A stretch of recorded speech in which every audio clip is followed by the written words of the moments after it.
आप सभी दोस्तों को मेरा प्यार भरा नमस्कार। दोस्तों, कैसे हैं आप सभी? आज आप सबके समक्ष मैं एक पुस्तक समीक्षा लेकर के प्रस्तुत हुआ हूँ। उस पुस्तक का नाम है नन्नू ताकती है दरवाजा, जिसे लिखा है वरिष्ठ साहित्यकार रोशन जसवाल विक्षिप्त जी ने, और इस पुस्तक की समीक्षा की है भ्राता मनोज चौहान जी ने। तो शुरू करता हूँ पुस्तक समीक्षा। संवेदनाओं की बयार है काव्य संग्रह तनु ताकती है दरवाजा, मनोज चौहान। तनु ताकती है दरवाजा वरिष्ठ साहित्यकार रोशन जसवाल विक्षिप्त जी द्वारा प्रथम प्रकाशित काव्य संग्रह है।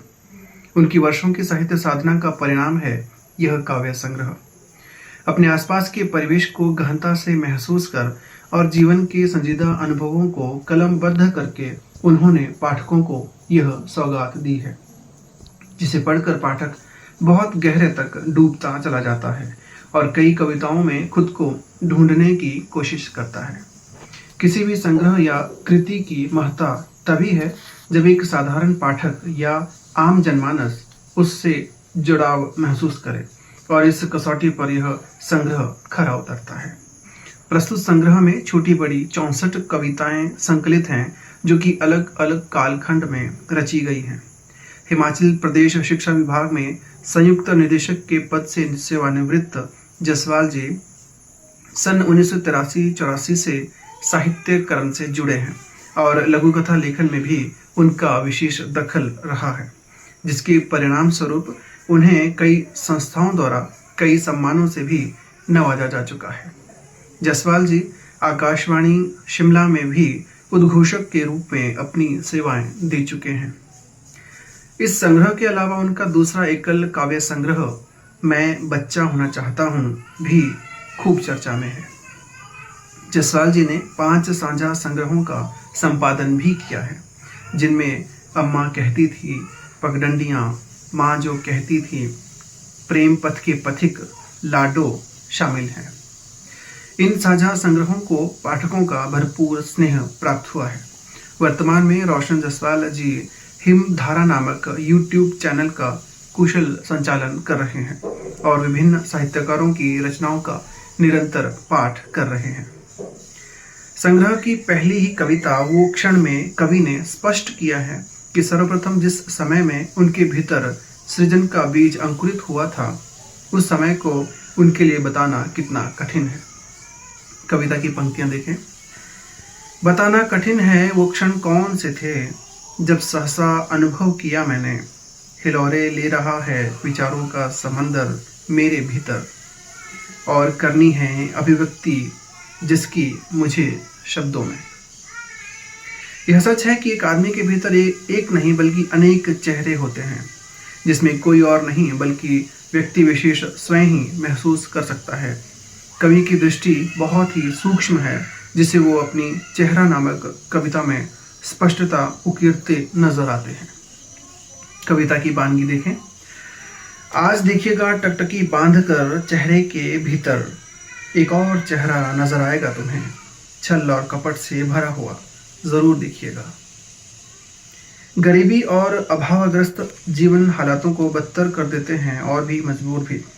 हमारे समाज की असंवेदनशीलता की पोल खोलते हुए कवि उसका मासूम चेहरा नामक कविता में कहते हैं कि आज फिर देखा है उसे मिट्टी से सने पांव, चिथड़ों को लिए हुए आराम सुखों का छोड़कर चल दिया काम की तलाश में, ढूंढने लगा जीवन उस कूड़े के ढेर में, गिराता था सारा मोहल्ला गंदगी जिसमें। मैं की व्यथा नामक कविता सोचने पर विवश करती है, जिसे पढ़ते हुए पाठक वर्तमान, भूत और भविष्य में के भंवर में डूबता चला जाता है। कविता की पंक्तियों पर जरा गौर करें। नदियों के छल छल बहते जल में, रेत की तपिश में और सरिता के किनारे, जहाँ कभी खेलते थे बच्चे मेरे गांव के, और उन्हीं में मैं था, परंतु अब अपना ही झुर्रियों वाला चेहरा देखता हूँ। घर एक ऐसा स्थान है जिससे हर इंसान की बचपन से लेकर बड़े होने की स्मृतियां जुड़ी होती हैं, और यह हमारे पूर्वजों की अमूल्य धरोहर होता है। अपने घर से जुड़ी इन्हीं स्मृतियों को कवि ने घर नामक कविता में उद्घाटित किया है। समाज में आपराधिक प्रवृत्ति जब बढ़ती है तो एक माँ के लिए अपने बेटे की चिंता जायज़ है, जिसे कवि ने अंधेरा नामक कविता में निम्न पंक्तियों के माध्यम से उजागर किया है। सुबह जब मैं घर से निकलता हूँ तो माँ कहती है, बेटा जल्दी आ जाना अंधेरा होने से पहले, क्योंकि मेरे शहर में जवान लड़के लड़कियां गुम होने लगे हैं। मेरे शहर में अब इंसानी भेड़ियों ने घर बना लिए हैं और ढूंढने लगे हैं खुराक अंधेरा घिरते ही। सत्य वास्तव में कड़वा होता है और कई बार पीड़ादायक भी। तुम ही कोई शीर्षक दो नामक कविता में कवि एक प्रश्न खड़ा करते हैं, जिसे कविता की निम्न पंक्तियों में साफ समझा जा सकता है। उस महल की नींव का दर्द कोई नहीं समझ सकता, जिसके आधार में हो करोड़ों चिंखे। इतनी कराहें कि कल्पना मात्र से सिहर उठे हम। उन लोगों की सुबह कैसी होती होगी जिन्हें चखना पड़ता है स्वाद सिर्फ कराहों और चिंखों का। कई बार जीवन में ऐसे अवसर भी आते हैं जब गिले शिकवे, शिकायतें और गलतफहमियां हावी हो जाती हैं। इन सब के बावजूद भी कवि का संवेदी मन कराह उठता है। मानव हृदय की विशालता को प्रकट करती कविता उसका सच की ये पंक्तियां भीतर तक स्पर्श करती हैं।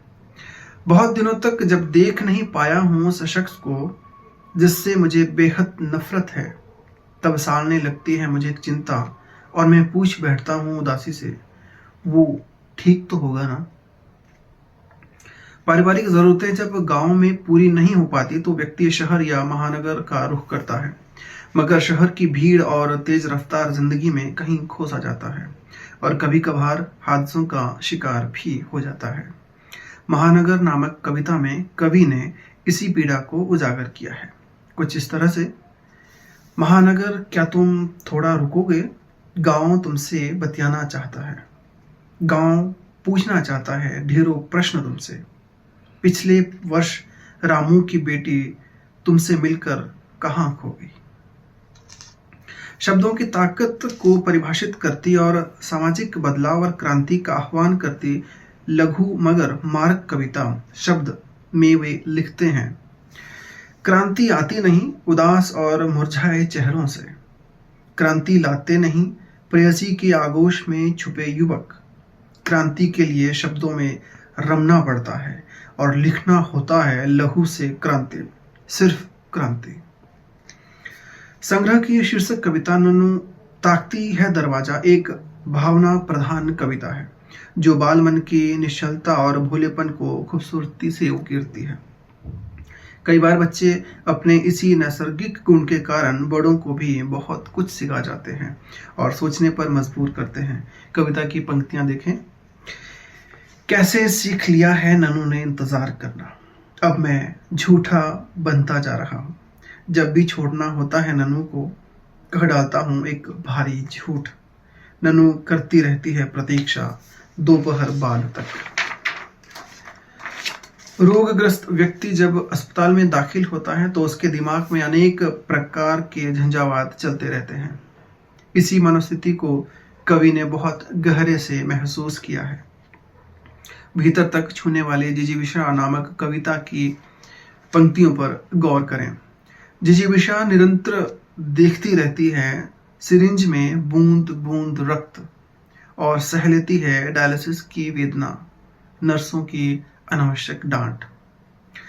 गांव से दूर जब वहां बिताए वक्त की स्मृतियां दस्तक देती हैं तो मन में एक टीस सी उठती है और मन करता है कि फिर से वहीं उस खुशनुमा वक्त में लौट जाएं।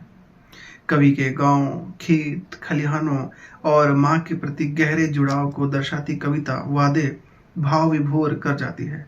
कविता की निम्न पंक्तियां देखें। बहुत दिनों से देख नहीं पाया हूँ गोबर से लिपी पुती दीवार और देखी नहीं किसी आंगन में तुलसी। बहुत दिनों से भेड़ों के साथ जंगल नहीं गया हूँ, भूल गया हूँ मक्की की रोटियां और लस्सी का स्वाद। गांव से शहर आकर दूर हो गया हूँ मैं माँ से। इसके अलावा संग्रह में सवाल, औरत, चुप ही रहना आदि कविताएं सारी नारी विमर्श पर लिखी गई हैं जो कई सवाल खड़े करती हैं। अपनी ज़मीन, अपने लोग, मैं डर गया हूँ, कथांक, नेपथ्य से, माठू, पराजय, इबारतें, दिनचर्या, गिद्ध, पहाड़, अस्पताल, योग्यता, विद्यार्थी नामक कविताएं भी बहुत ही सशक्त बन पड़ी हैं। रोशन जायसवाल विक्षिप्त जी के लेखन का फलक असीम है। कविता का मूल तत्व संवेदना उनकी कविताओं की विशेषता कही जा सकती है। इन कविताओं में जहाँ एक और दार्शनिकता एवं मानवीय मनोविज्ञान का ताना बाना है, तो वहीं दूसरी ओर आम जनमानस और समाज की चिंताएं भी उद्घाटित होती हैं। पर्यावरण के प्रति भी वे अपनी कविताओं में मुखर हैं। प्रस्तुत संग्रह पेपरबैक में है, जिसकी छपाई उम्दा दर्जे की है। 88 पृष्ठीय इस पुस्तक की कीमत मात्र 100 रुपये है। यह संग्रह बोधि प्रकाशन जयपुर राजस्थान से प्रकाशित हुआ है। यह पुस्तक अमेजन से भी ऑनलाइन मंगवाई जा सकती है। आशा है कि यह काव्य संग्रह सुधी पाठकों के मध्य अवश्य सराहा जाएगा। इस संग्रह के प्रकाशन हेतु कवि रोशन जायसवाल विक्षिप्त जी को हार्दिक बधाई एवं शुभकामनाएं। तो दोस्तों, ये थी पुस्तक समीक्षा जो की थी भ्राता मनोज चौहान जी ने। भ्राता मनोज चौहान जी SGVN में प्रबंधक के तौर पर अपनी सेवाएं दत्तनगर रामपुर में दे रहे हैं। वो खुद भी बहुत अच्छे साहित्यकार हैं। एक उनका कविता संग्रह और एक लघुकथा संग्रह आ चुका है और भविष्य में भी और उनकी बहुत सी योजनाएं हैं, जिसके लिए उनको बहुत शुभकामनाएं। और रोशन जायसवाल सर जी को भी बहुत बहुत साधुवाद, धन्यवाद।